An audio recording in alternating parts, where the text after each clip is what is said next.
It's 100 years later in the future, and androids now seamlessly live alongside humans. You can order one and customize every single part to your liking, including their bedonkadonks, then have it arrive at your doorstep the very same day. Some people make armies using robots, but they're sussy beckas that try to clone their crush just so they can clap them anytime they want. After all, these advanced androids are equipped to do anything you can think of, including having special attachments that allow the owner to experience some real loving.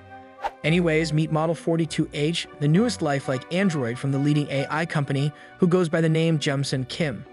She's so advanced that even while perfectly completing tasks like doing the dishes, she rips a fart that you can smell just so you know she's for real. Elsewhere, two male androids are getting bossed around by a real human, while an android kitty is seen lounging around the living room. However, this android kitty isn't like the real one that sometimes look like it's the owner of its human, since this one never ages, and it happens to also double up as a Roomba that cleans the entire house while being able to complete your homework at the same time. Regardless, the three bros finish up delivering a top-secret female android, and it's no surprise the two male android helpers are already gawking at the sight of the female android's twin pyramids of Giza. Suddenly, when the boss man turns around to accept a call to deliver another android, his two helpers quickly take advantage of the opportunity by exploring every part of the female android using the 5-finger discount. Unfortunately, one of them was caught putting both of his hands on her anime deck the entire time, so the boss man needed to remind him that every android nowadays are equipped with 24/7 cameras, so he better stop what he's doing. Nevertheless, just a few blocks down from this apartment, we discover that the same company has also completed the delivery of another android, but this time it's a male one. While the top-secret advanced male android gets set up in the other house, the two robots based on the pervy sage try to sneak one last touch on the girl, like he's trying to be messy. But he gets caught again, so he's instantly reprimanded. The two robots are then sent home, but luckily the boss man has a heart, so he promises them that once these go on sale, he'll buy one just for them, causing one of the boys to shed tears of joy. The boss man also reminds them that if they don't want to be forcefully turned offline by the big corpos, then they need to turn off their sussy Becca tendencies as soon as possible. Fast forward a couple hours later, a girl named Aeyang receives a text message detailing to her that a new android model has arrived at her house for a quick beta test before worldwide release. Turns out this girl is basically a boomer, but her body is still young thanks to the advancements in technology, and she even works for GSA, the #1 AI company in the world. Simultaneously, her co-worker beside her named Ko receives the exact same text message, but he's also as confused as her, since he's bamboozled due to the fact that he never signed up for a new alpha test for their upcoming release. Eventually, Ayan is forced to calm him down as he hates surprises, so she gets up with her formidable posterior and reminds him that this is top secret, so he needs to use his inner voices now. After going back to read the briefing, he agrees to keep quiet, but to get back at Ayan. He orders her to strap her feet back inside her shoes since they do be starting to smell more like foot fungus as days continue to pass. Seconds later, another girl coworker of Aeyang pipes up and asks if they got a weird text message as well, to which she confirms.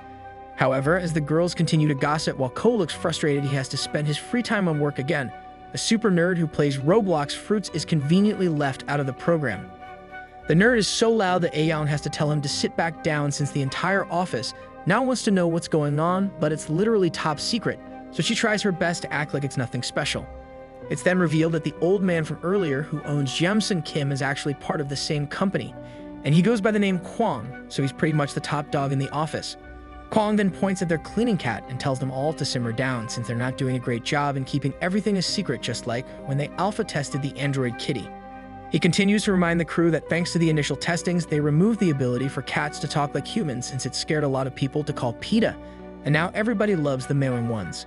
Anyways, Kwang orders everyone back to work and tells all the beta testers to make sure to use the androids as much as they can. With Ko acting like he's busy at work, he goes back to scrolling TikTok all day, but he suddenly gets ganked by Aeyang, who asks him out to go get some drinks after work. Unfortunately for her though, she quickly gets rejected since it's Thursday and Thursdays are raid days with his gang, so he makes an excuse that fitness freaks like her need to watch out on drinking so much. Then midway through their totally work-related conversation, they get surprised to see Boss Kwang leaving so early, so he informs them that his wife is having an emergency. Upon hearing that Miss Kwang is having some issues coping with having no children at 40 years old, Aeyang activates her massive cakes to instantly get up, allowing her to give a heartfelt good luck. Fast forward to later on the night, we see Aeyang contemplating how down bad she is because she keeps getting outright rejected by Ko. She can't even believe that her only crush her entire life called her feet stinky, so she arrives home utterly disappointed since the only reason she does so many squats is to make Ko notice her. But as she opens the door to her apartment, she gets worried upon seeing lights turned on inside when she knows she always keeps them off when she's out of the house. Nonetheless, she walks inside and notices everything sparkly clean, causing her to be so flabbergasted that she instantly drops everything she was carrying, busy thinking that someone might have robbed the place. After checking out her bedroom, she comes to the conclusion that maybe the burglar is actually Big Brain, but she changes her mind after finding all her most expensive jewelry still intact. But when she goes to close the bedroom window to stop bugs from filtering in, she gets shocked to see an unknown man begin firing lasers directly at her straight out of his eyes like Superman.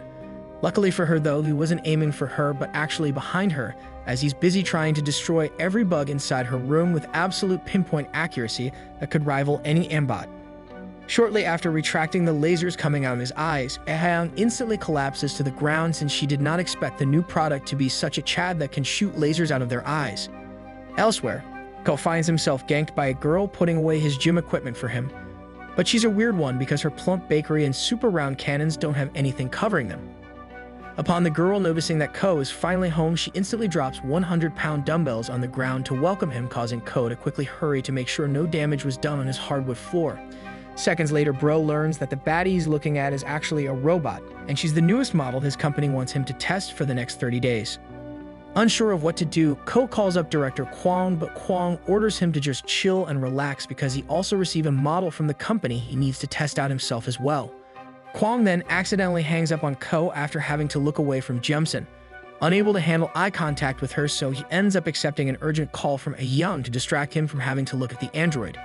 Unfortunately for him, all he hears from the call is Ahyang absolutely freaking out because an android without any clothes on is shooting lasers inside her bedroom. But Kwang is his Sigma male, so as he tells Ahyang to calm down because it's totally normal, he starts glancing at his new android's watermelons right in front of his wife.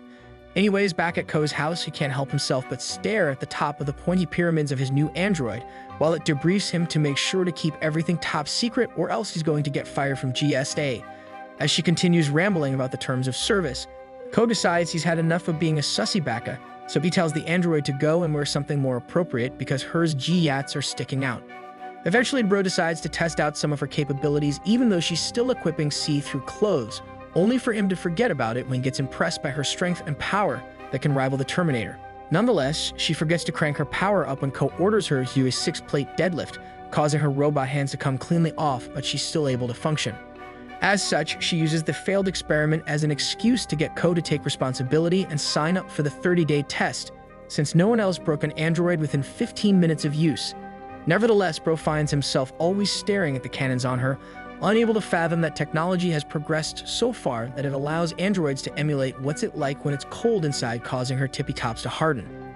Soon enough, he gets stuck staring at her, causing him to almost fall for the fatal simping for a robot sickness. So he ends up having daydreams of what could happen in the near future. He starts imagining what it would be like if this android became a human in the future, so of course the first thing on his mind is doing some intense rice cake destroying. And since their one-on-one anime duels make him constantly explode his volcano inside her starship, he ends up having 2 kids, causing him to instantly snap back to reality as he ain't trying to pay child support. After getting rid of his sussy beka imagination, he falls to the ground, but the first thing he sees upon looking up is the android's unprotected yet totally exposed no-inserting zone. Now back to Ahyang, we discover that she accidentally let her starship leak on the floor, but since it's not colored, it's most likely due to her android looking like the man of her dreams. To make matters worse for her waterfall, she gets swept off her feet like in those romantic TV shows by some dude that looks like a replica of Ko, except this one is younger and more fit compared to the real one. The android then decides to deposit her to the bathroom so she can fix whatever is causing her leaking problem, but every time Bro takes a step, she cosplays the snack fruit gushers.